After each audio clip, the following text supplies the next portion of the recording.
Well, welcome families. My name is Reed Epps and I'm the Elevate Junior High pastor, and this is... I'm Jill Sullivan. I'm the director of our student ministry here. That's right. We are so excited for you guys to be with us tonight. We have an awesome night ahead of us with some games and some devos, and also we just want to tell y'all a little bit about what tonight really replicates and what it shows, and we call this time Curious Online. Yeah, so Curious is our small group ministry for students. It goes all the way from 6th grade through 12th grade, and students, those groups are still meeting this semester, so it's not too late for you to join in. But for tonight, Curious is going to be for your family in your living room. So we're gonna walk through a game, we will have a teaching that's gonna be really great, and then you'll also have some discussion time, which is kind of like a small group for you as a family. That's right. Well, before we start all that off, we got something we have in store for you guys, and right now it is Game time. That's right, guys. It is game time. My name's Tyler. I'm the high school pastor, and we're going to be playing one of my favorites. And it's one of my favorites because I made it up out of absolutely nothing. This game is called Pixelated. And the way that it works is I'm going to show you an incredibly unrecognizable, zoomed in picture, and then I'm going to give you 4 answer choices, and you have to guess what is it a picture of. It's that simple. So if you want to grab maybe a piece of paper and a pen and keep score, or you can just keep score in your head, there's really not that many, but it's going to be an absolute blast. Are you guys ready? I'm going to take it that you are. Here we go. The first picture in Pixelated. What is this a picture of? You can see, I told you. It was gonna be real grainy. It was gonna be zoomed in. It is not recognizable. So you've got to look at the picture. Now, let's see what our potential answer choices are. Is it A, a tangelo, B, a traffic cone, C, a cannon, or D, a basketball? Those are the answer choices. What do you think it is? I guarantee you on almost all these, you're gonna be split right down the middle. All right, you got 3, 2, 1, and the answer is a traffic cone. Who got it? I know some of y'all put basketball. Maybe one person said cannon, but I know at least some of y'all said basketball. So there we go. Hopefully you're going into this next round with a perfect score, but round 2, are you ready for your next picture? Here it is. What is this a picture of? This one's even more grainy. It's almost just like a completely solid gradient color. All right, you got a chance to look at the picture. Here are your answer choices. Is it A, a grape, B, a bowling ball, C, a vitamin, or D, a purple? I put a lot of thought into these answer choices. Which one do you think it is? All right, here we go. You got 3, 2, 1, and the answer is a vitamin. Yeah, that's right. Parents, you definitely remember these. I took one every day. Kids, if you don't, I just feel sorry that you never understood the joy of Flintstone vitamins. But hope you're doing well. We're going into the third one. Are you ready? Here is your picture. What is this a picture of? This one's a little bit easier. This is probably the easiest one you're gonna get if I'm being totally honest. All right, you've got a chance to look at the picture. Now here is your possible answer choices. Is it A, popcorn? Is it B, candy corn? Also, technically not in the corn family, but we'll count it. C, a fish? Or D, pico de gallo? Think long and hard. Which one is it? All right, 3, 2, 1, and the answer was popcorn. It was. Hope you got that one right too. Does anybody have a perfect score? I know somebody out there has to. Another question, has anybody missed every single one? Because we have all been there, especially with this game. It is impossible. But here we go, on to the second to last one. What is this a picture of? Now this one, it's like, you think it's kind of recognizable, like there may be something there, but it's still hard.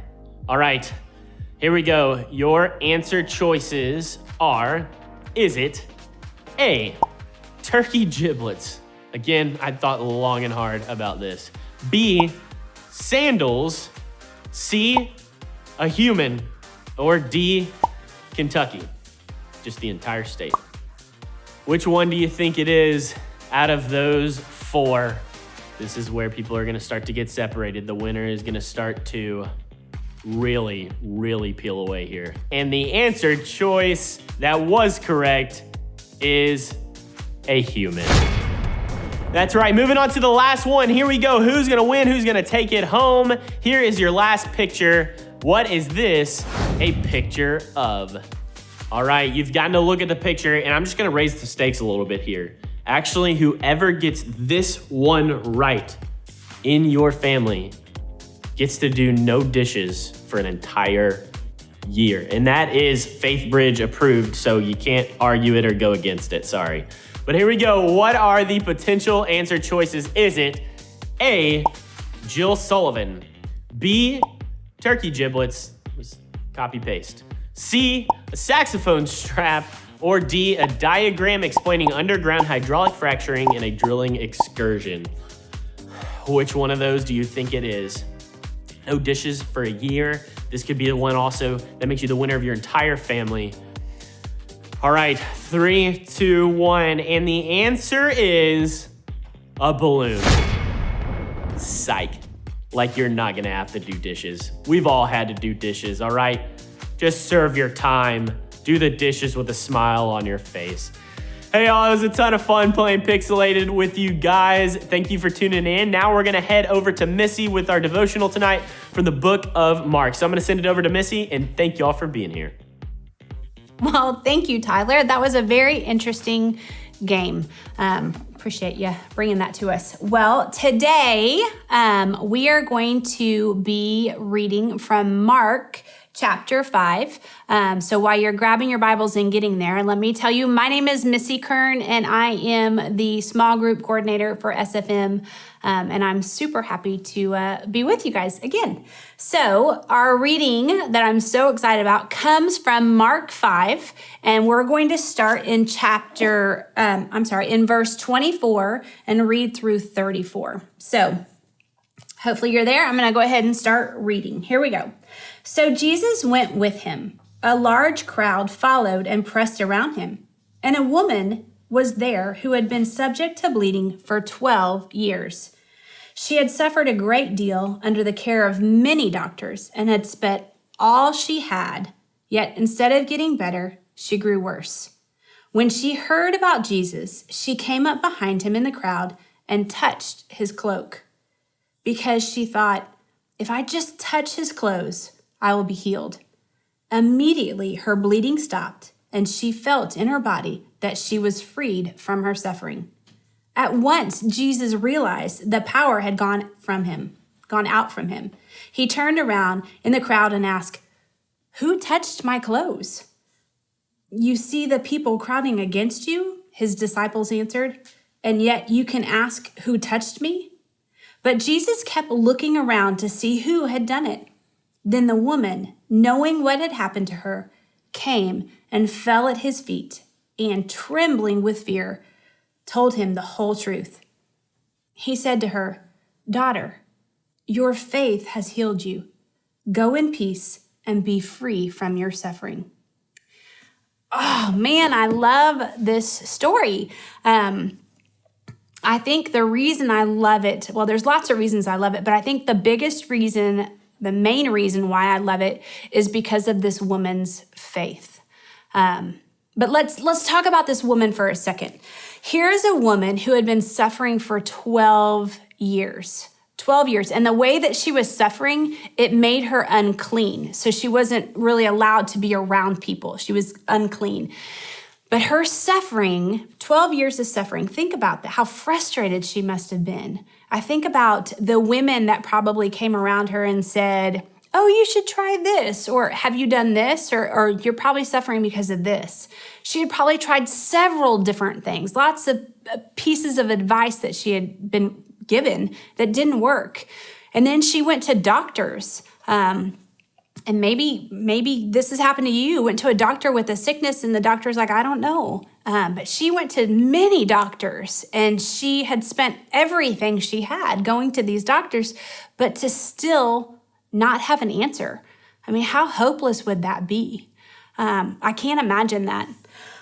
So here's this woman and she's tried everything. She's at the end of her rope. She's tried, everything. And yet still there's no answers. I think about sometimes when I don't have answers, when I don't know, and how frustrating that is and how deflating that can feel. But this woman heard that Jesus was coming, and her thinking is, if I could just touch him, then maybe I would be healed. How great is that? Her thought goes to Jesus as if I could just touch him, not meet him, because she knew being unclean, she probably wouldn't have the chance to talk to him. But here she's like, if I could just touch him. So that's what she does. She goes and she almost, I can just picture it in my head. She's just not sneaking, but she's trying to get close enough that she just, as he's passing by, she just touches his cloak. And immediately Jesus stops and says, whoa, what just happened? I felt my power leave me. Something just happened here. And of course, his disciples are looking around like, Jesus, you're in a crowd. Everyone's bumping into you. What are you talking about? Everyone's touching you. And Jesus says, no. I know this touch. And it was in that moment, this woman hopeless woman, trembling, comes to him and bows at his feet and says, I'm suffering and I don't know what else to do, And Jesus says, daughter, your faith has healed you. Go and suffer no more. I just love this story. And it makes me think of me and how many times do I, when I'm hurting or when I'm frustrated or when I'm sad, do I reach for something of this world?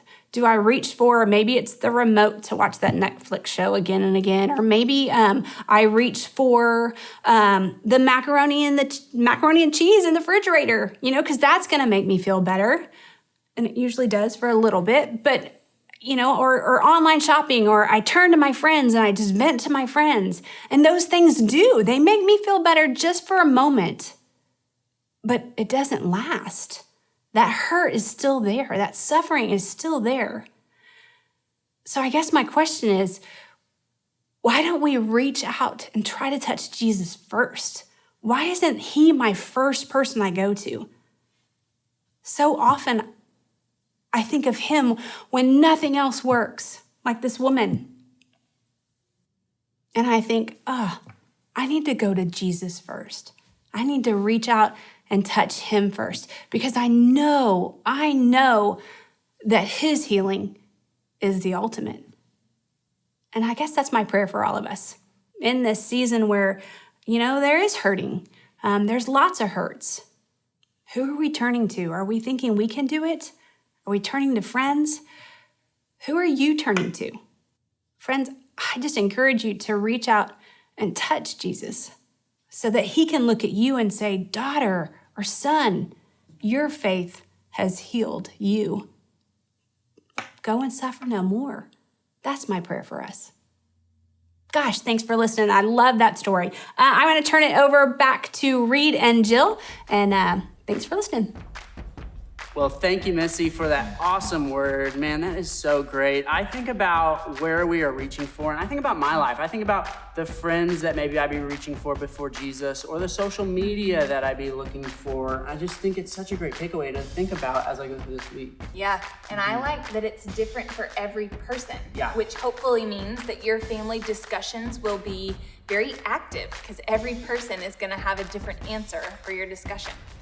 So on that note, we will leave you with one discussion tip as you go into your discussion time.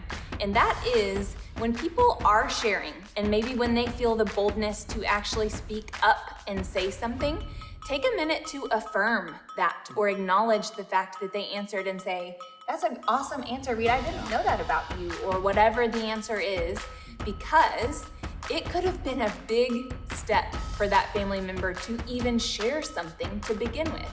So if you are engaging with that and supporting that, that will really go a long way. So take a minute to do that when you're in your discussion times. So with that, it's your turn. We will turn it over to you guys, and we'll see you tomorrow night for worship. See you guys. Bye.